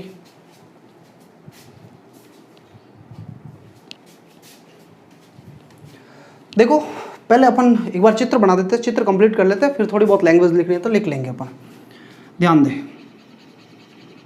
ये एक आवेश है -Q और ये आवेश है +Q, ये बिंदु ए है और ये कौन सा बिंदु है बी, और ये बिंदु ओ है, ये दूरी को आप ए कहते हो, इसको ए कहते हो। ये तो अपन कब के बना रहे हैं, इसको अक्ष कहते हो, और केंद्र से गुजरने वाली जो लंबवत रेखा है उसको आप कहते हो निरक्ष। तो देखें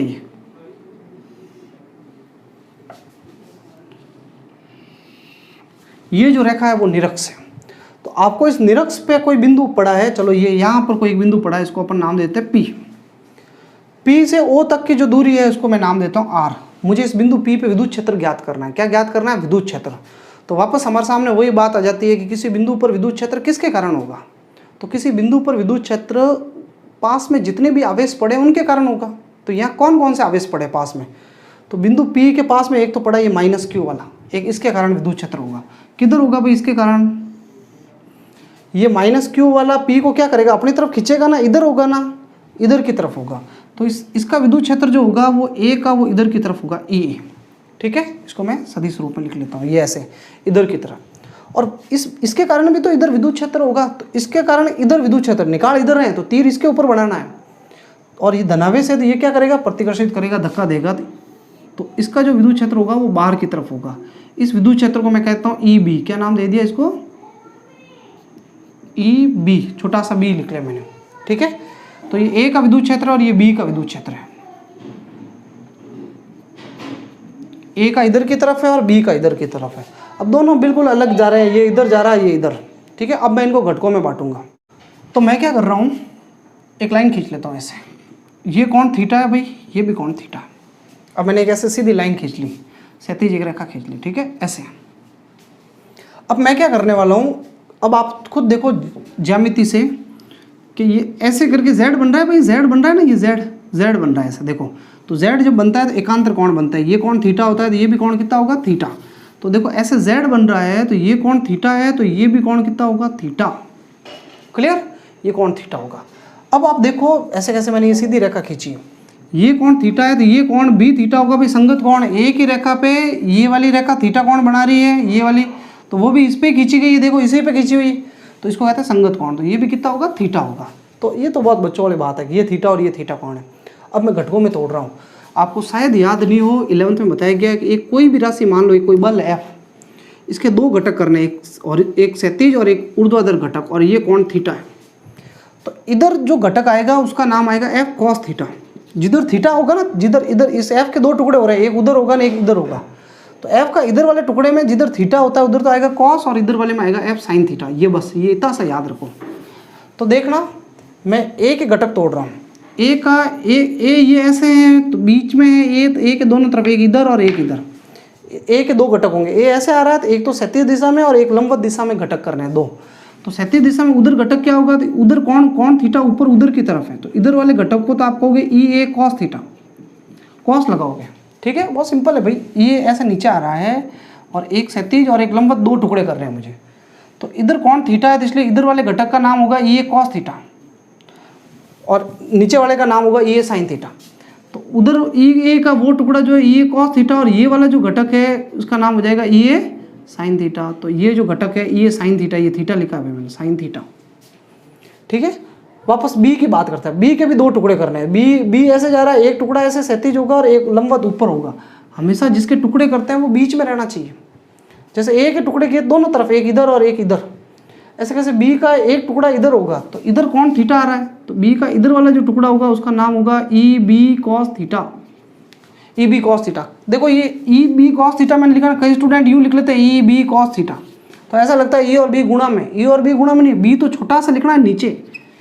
ई बी का मतलब है बी का विद्युत क्षेत्र, तो बी छोटा लिखना है। ये बी कोई राशि थोड़ी है, बी तो ई के नीचे लगाया हुआ है, पाँव में बैठा हुआ है, इसका मतलब है बी का विद्युत क्षेत्र है। ई ए का मतलब है ए का विद्युत क्षेत्र, ये ए बहुत छोटा सा नीचे दिखना चाहिए।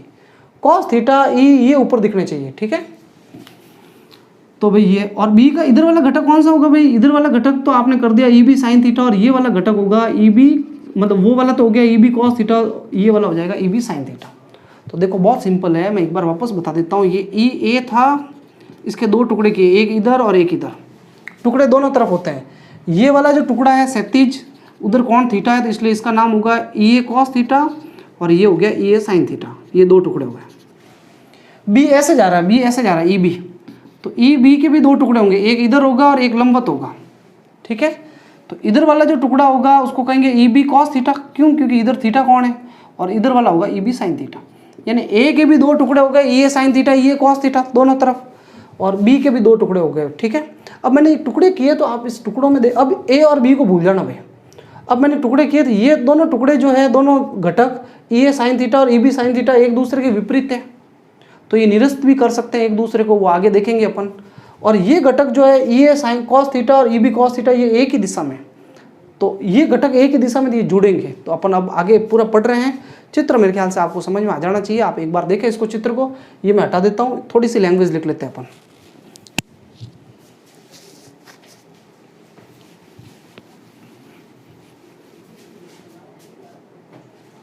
लैंग्वेज में एक ही लाइन लिख रहा हूँ, ज़्यादा कोई नहीं लिखेंगे अपन। माना हमें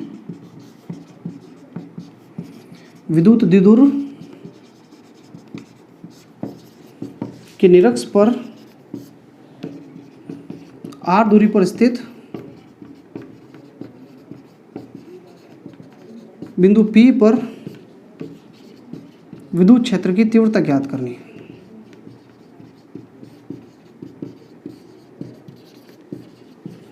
क्या ज्ञात करनी है? विद्युत क्षेत्र की तीव्रता, ठीक है, बिंदु P पर। अब अपन भाई एक एक का विद्युत क्षेत्र निकालेंगे। पहले ए का विद्युत क्षेत्र निकालेंगे और बी का निकालेंगे, पर ये दूरी तो निकाल दे अपन। तो आप इस त्रिभुज को देखो, थोड़ा सा डेरिवेशन मुश्किल लग सकता है, पर अब 12th में अपन ऐसी चीज़ें उससे सामना करना पड़ेगा अपन को, ठीक है। ये दूरी ए है भाई, ये त्रिभुज देखो, ये पूरा त्रिभुज ले रहा हूँ, त्रिभुज का नाम है AOP। ये त्रिभुज, इस त्रिभुज में ये आधार है और ये लंब है, ये लंब है R, ये है A। तो ए लंब, ए तो है आधार, R है लंब, तो कर्ण क्या होगा? ये भुजा, AP भुजा क्या होगी मुझे बताओ? AP भुजा, तो AP भुजा जो होगी रूट ये लंब का स्क्वायर प्लस आधार का स्क्वायर, ये तो होता है कर्ण निकालना है। रूट के अंदर आधार का स्क्वायर मतलब लंब का स्क्वायर प्लस कर्ण का आधार का स्क्वायर करना है, ठीक है। तो मैंने पाइथागोरस प्रमेय लगा दी। ये तो कोई ज़्यादा मुश्किल थोड़ी है भाई, ये कर्ण है, तो रूट के अंदर लंब का स्क्वायर और आधार का स्क्वायर करना है, कर्ण आ गया। अच्छा, ये वाला त्रिभुज देखो आप, जिसका नाम है BOP। इसमें ये B से P तक की दूरी ये निकालनी मुझे, ये वाली दूरी। तो सेम इसमें भी अगर ये त्रिभुज लूँ तो ये लंब है, ये आधार है, तो रूट के अंदर लंब का स्क्वायर और प्लस ये आधार का स्क्वायर, ये दोनों बराबर ही आए हैं ना। इसको समीकरण नंबर 1 दे देते हैं अपन, क्लियर। तो भाई ये वाली जो दूरी है ये कितनी है? Root R square plus A square. और ये वाली जो दूरी है, ये दूरी ये कितनी है? Root R square plus A square, दूरी का मान है, ठीक है। अब अपन ए का विद्युत क्षेत्र निकालते हैं। अब ज़्यादा देर नहीं है भाई। माइनस Q के कारण विद्युत क्षेत्र,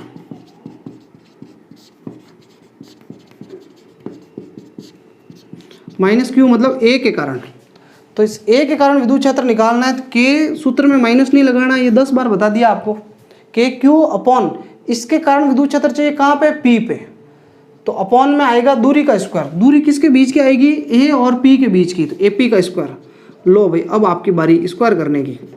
KQ AP दूरी तो आपने पहले निकाल दी, ये देखो AP root R square plus A square. तो इसका आप जब स्क्वायर करोगे ना, तो ये रूट हट जाएगा भाई, खाली बच जाएगा R square plus A square. ये रूट हट गया क्योंकि आपने ये स्क्वायर किया है। समीकरण नंबर 2 ये। और इस विद्युत क्षेत्र की दिशा किधर है भाई? इसकी दिशा किधर है? P से किसकी तरफ है? A की तरफ है। ये दिशा जो है ना, P से है किसकी तरफ? A की ओर। अब मैं इसके कारण विद्युत क्षेत्र निकाल रहा हूँ, प्लस Q के कारण।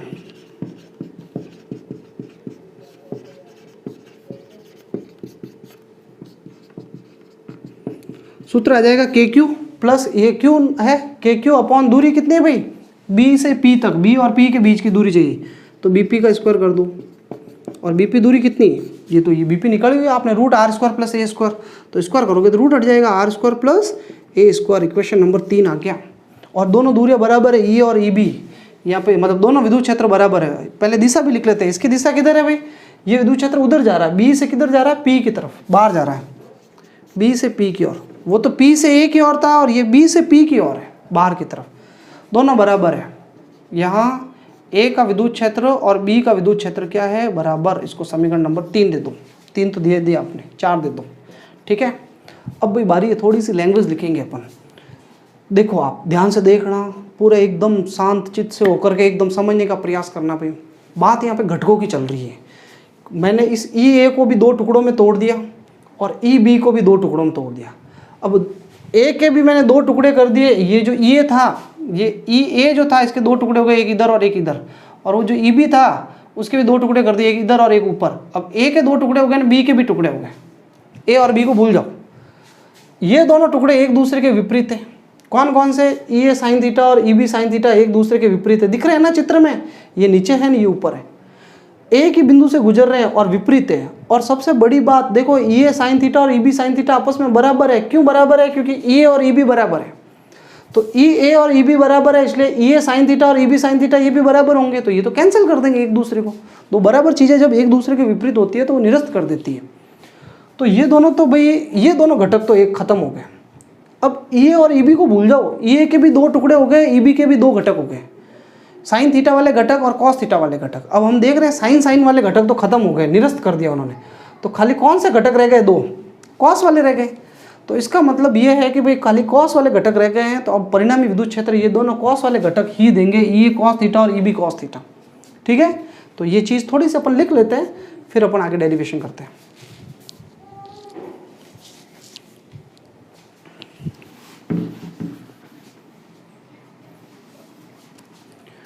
ठीक है, तो थोड़ी सी लैंग्वेज लिख लेता हूँ मैं यहाँ। ई ए साइन थीटा व ई बी साइन थीटा घटक एक दूसरे को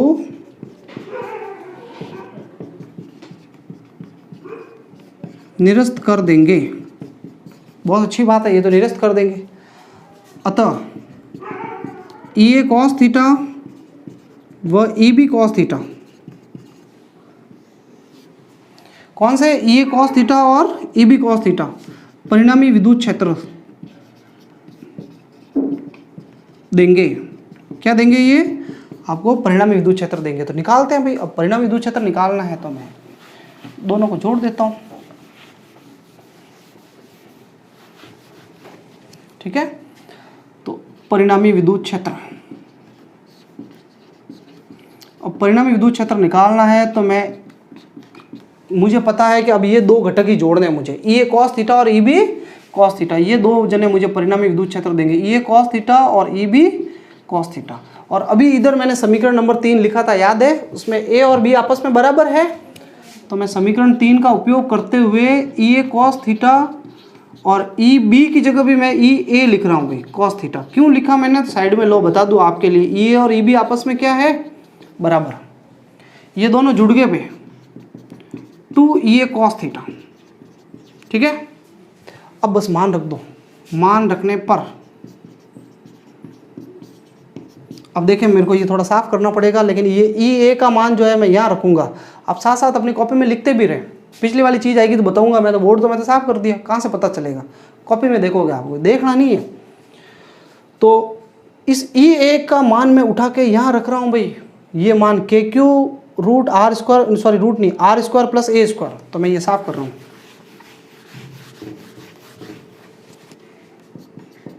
टू ई ए का मान कितना है? के Q R square plus A square, cos theta भी रखना है भाई। तो त्रिभुज से देखो आप, इस त्रिभुज से, ये रहा त्रिभुज, ये त्रिभुज, इस त्रिभुज का नाम क्या है? ए ओ पी। इस त्रिभुज ए ओ पी को आप ध्यान से देख लो, और इसमें कॉस थीटा का आपसे पूछे कितना होगा, तो कॉस थीटा का सूत्र होता है भाई, कॉस थीटा होता है आधार बटा कर्ण, आधार बटा कर्ण, सीधी सी बात है। तो आधार कितना है? ये त्रिभुज है, कॉस थीटा होगा आधार, आधार तो ये रहा, बटा कर्ण, कर्ण ये रहा, ए पी। भाई त्रिभुज के अंदर आपको दिखना चाहिए कौन सा आधार है, ये आधार है, और 90 डिग्री के सामने वाला कर्ण है। तो कॉस थीटा होता है आधार बटा कर्ण। तो आधार तो है, मुझे पता चल रहा है, ए ओ, पूरा ए से ओ तक, और कर्ण है ए से पी तक। ठीक है, अब हम बहुत जल्दी आंसर के नज़दीक पहुंचने वाले हैं। के Q R square plus A square, और ए ओ कितना है? ए से ओ तक, ए से ओ तक तो है स्मॉल ए, और ए से पी तक कितना है? तो समीकरण 1 देखो आपकी कॉपी में, ये ए से पी तक मैंने निकाली थी त्रिभुज की ये भुजा, इसका मान है root R square plus A square, मैंने यहाँ चित्र में भी लिख लिया। तो ये ए पी जो है इसका मान होगा root R square plus A square. ठीक है, अब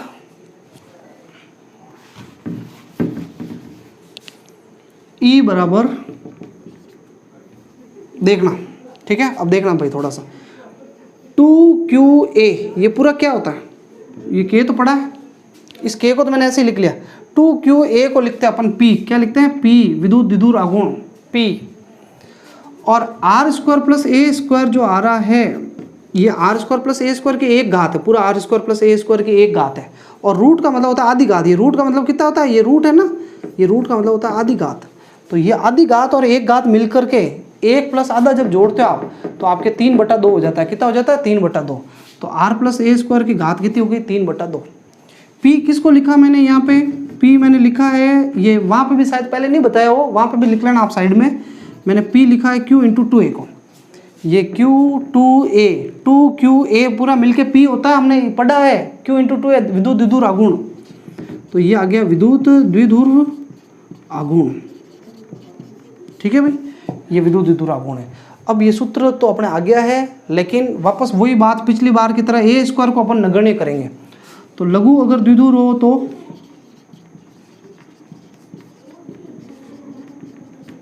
आर बहुत बड़ा होता है ए से, इसलिए ए स्क्वायर को 0 कर दो, तो इस ए स्क्वायर को हटा दो।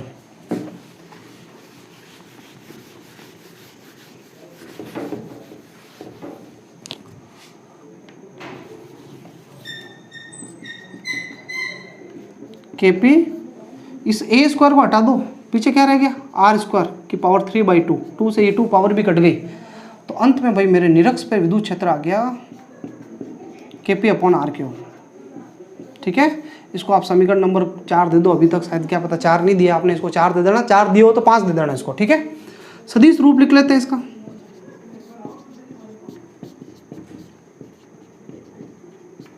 सदिश रूप में सेम वही पहले की तरह मैंने P के ऊपर सदिश लगाया, पर देखते हैं एक बार क्या ये सही है क्या इस तरीके से। तो E की दिशा किधर है पहले तो बताओ, परिणामी विद्युत क्षेत्र। तो आप इस बिंदु P पे निकाल रहे विद्युत क्षेत्र, और परिणामी विद्युत क्षेत्र हमें परिणामी दिया था कॉस वाले घटक ने, और ये दोनों इस तरफ है तो दोनों इधर की तरफ है, तो परिणामी विद्युत क्षेत्र भी इधर की तरफ ही होगा। E इधर है परिणामी विद्युत क्षेत्र, तो परिणामी विद्युत क्षेत्र तो इधर है। और विद्युत द्विध्रुव आघूर्ण P की दिशा किधर होती है, तो आपको बताया गया है कि विद्युत द्विध्रुव आघूर्ण P की दिशा जो होती है वो -q से किधर होती है, +q। यानी P तो होता है -q से +q, P तो इधर है भाई, इधर की तरफ होता है माइनस से प्लस, और विद्युत क्षेत्र आ रहा है उधर, यानी ये इधर है यानी ये इधर है, विपरीत है। तो विपरीत है तो फिर इसका इलाज है अपने पास, आगे क्या लगा देते हैं अपन, माइनस। तो यानी माइनस चिन्ह क्या बता रहा है यहाँ, ऋण चिन्ह ये दर्शाता है कि E व P निरक्ष पर या निरक्ष पर, ये निरक्ष लिखा है भाई मैंने, हो निरक्ष पर E व P विपरीत है, क्या है, विपरीत हैं। 180 डिग्री का कोण है, विपरीत है एक दूसरे के। तो हमने परिणामी विद्युत क्षेत्र ज्ञात कर लिया। अगर आपको ग्राफ बनाने को कहे तो आपको पता ही है कि E जो है निरक्ष पर भी व्युत्क्रमानुपाती है r³ के, इसलिए E और R में ग्राफ बना दो आप, साथ ही साथ E और R में ग्राफ ऐसे गिरता हुआ ग्राफ बनेगा। P का ग्राफ बनाना हो तो समानुपाती वाला ग्राफ। ठीक है, तो ये डेरिवेशन कंप्लीट हो गया, निरक्ष वाला भी अक्ष वाला भी कर लिया हमने। अब एक छोटी सी बात मैं और बता देता हूँ।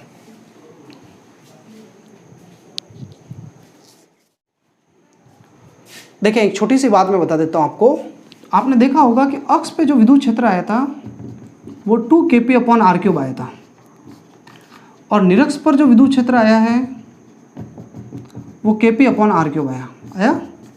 तो भाग दे देते हैं 1 में 2 का, E अक्ष अपॉन E निरक्ष, 2Kp/r³ और Kp/r³। ठीक है, भाग दे दिया मैंने, कुछ नहीं, समीकरण 2 को ऊपर लिखा, 1 को नीचे, Kp से Kp कट गया, r³ से r³ कट गया, तो ऊपर 2:1 रह गया। यानी इन दोनों अक्ष और निरक्ष के विद्युत क्षेत्र का अनुपात आया 2:1। इसको आप यूँ भी कह सकते हो कि अक्ष पे विद्युत क्षेत्र जो आया है इस निरक्ष को उधर भेज दो, 2 से गुणा हो जाएगा। यानी अक्ष पर विद्युत क्षेत्र निरक्ष का दुगना होता है भाई, ये ध्यान रखना है। यानी समान दूरी पे अगर आप निरक्ष पे जाओगे और समान दूरी पे आप अक्ष पे जाओगे तो निरक्ष पे विद्युत क्षेत्र दुगना मिलेगा और अक्ष पे आपको विद्युत क्षेत्र आधा मिलेगा। ठीक है, ये इतना सा कॉन्सेप्ट याद रखना। और मैं ये कहूँगा आपको लास्ट में, ये क्लास जो है बहुत इंपॉर्टेंट थी आज की क्लास, तो इसलिए आप इसको अच्छे से देखें, बार बार देखें, समझने का प्रयास करें आप। ठीक है, और कॉपी में अच्छे से आप इसको नोट डाउन भी करें। अगले जो लेक्चर होगा उसमें अपन विद्युत बल रेखाओं के बारे में बात करेंगे। धन्यवाद।